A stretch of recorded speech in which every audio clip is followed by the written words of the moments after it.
మళ్లీ అధికారంలోకి వచ్చేది తామేనని ధీమా వ్యక్తం చేస్తున్న మాజీ సీఎం జగన్ అసెంబ్లీ సమావేశాలకు ముఖం చాటేసి సెల్ఫ్ గోల్ చేసుకున్నారు. అధికారంలో ఉన్నప్పుడు ఎలా వ్యవహరించారో ఇప్పుడు కూడా అదే ఒంటెద్దు పోకడపోతూ సొంత పార్టీ వారి నుంచే విమర్శలు మూటగట్టుకుంటున్నారు. జగన్ వైఖరితో పార్టీ సమీక్షలకు కూడా సీనియర్లు దూరంగా ఉంటున్నారు. పార్టీలో ఉండేది లేనిది తేల్చకుండా వ్యవహరిస్తున్నారు. జగన్ పిలుపునిచ్చిన కార్యక్రమాలకు కూడా ఆయనతో సన్నిహితంగా మెలిగిన నేతలు పట్టించుకోకపోవడం పార్టీలో చర్చనీయాంశంగా మారింది. నేతల దాగుడుమూతలు పార్టీలో తీవ్ర గందరగోళం రేపుతోన్నాయట.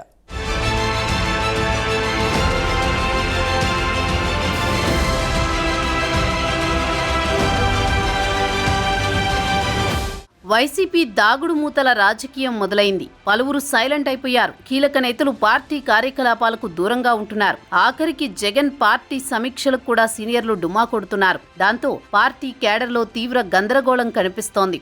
ఇప్పటికే పలువురు నాయకులు పార్టీకి రాజీనామా చేశారు. చాలా మంది నాయకులు పార్టీలో ఉండేదే లేనిది తేల్చకుండా వైసీపీ యాక్టివిటీస్ లో కనిపించకుండా దాగుడు మూతలాడుతున్నారు.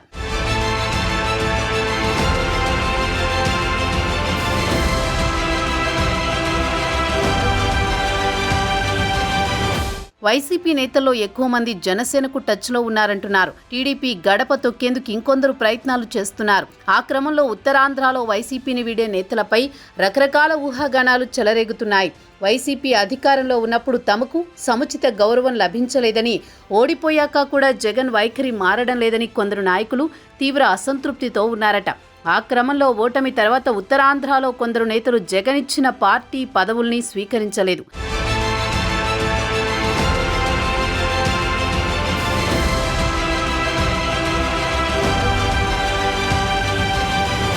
శ్రీకాకుళం జిల్లాలో మాజీ స్పీకర్ తమ్మినేని సీతారాం, మాజీ మంత్రి ధర్మాన ప్రసాదరావు, పాలకొండ మాజీ ఎమ్మెల్యే విశ్వసరాయ్ కళావతి ప్రస్తుతం ఎక్కడా కనిపించడం లేదు. విజయనగరం జిల్లాకు చెందిన సాలూరు మాజీ ఎమ్మెల్యే పీడిక రాజన్నదొర, మాజీ డిప్యూటీ స్పీకర్ కోలగట్ల వీరభద్రస్వామి వైసీపీతో టచ్ మీ నాట్ అన్నట్లు వ్యవహరిస్తున్నారు. ఇక ఇప్పటికే మాజీ మంత్రి అవంతి శ్రీనివాస్ వంటి వారు రాజీనామా చేసిన విశాఖపట్నం జిల్లాలో సీనియర్ నేత ఎలమంచిలి మాజీ ఎమ్మెల్యే కన్నబాబురాజు కూడా ఓటమి తర్వాత మౌనముద్ర దాల్చారు.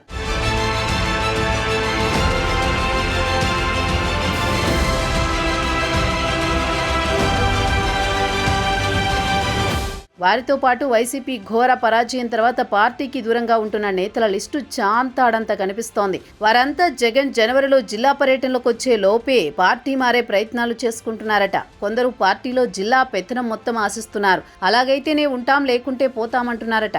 దానికి సంబంధించి జగన్ హామీ కావాలంటున్నారట. మొత్తానికి పార్టీలో ఉండి లేనట్టు వ్యవహరిస్తున్న నేతలు పక్క పార్టీల నుంచి గ్రీన్ సిగ్నల్ కోసమే దాగుడు మూతలాడుతున్నారన్న టాక్ నడుస్తోంది. మరి జనంలోకి వస్తానంటున్న జగన్ వారిని సముదాయించకపోతే ఉత్తరాంధ్రలో ఉన్న 34 స్థానాల్లో 3/1 సెగ్మెంట్లు నేతలు ఒకేసారి జంప్ అయినా ఆశ్చర్యపోనవసరం లేదు.